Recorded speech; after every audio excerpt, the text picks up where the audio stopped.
Hey, it's Gina with WTI, and if you love playing games, then you're gonna love this tumbling tower from Olsa.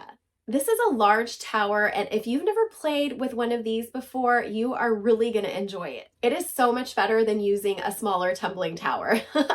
This starts around 2.2 feet and can get up to 5 feet tall. It's so much fun to play with the die that comes with the set.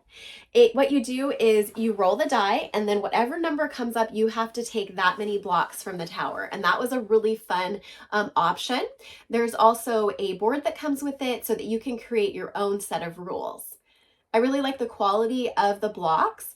They are well sanded and very smooth to the touch, so you're not going to be getting any splinters or anything like that from a lower quality wood. We had so much fun playing this with our friends outside, but you could definitely play with it inside as well. It also comes with a nice carrying bag, and you can fit all 60 pieces plus the die and the board in it with no problem. We just love this Olsa tumbling tower. If you don't have one, you should definitely add it to your collection of games. You're gonna love it. And that's our point of view.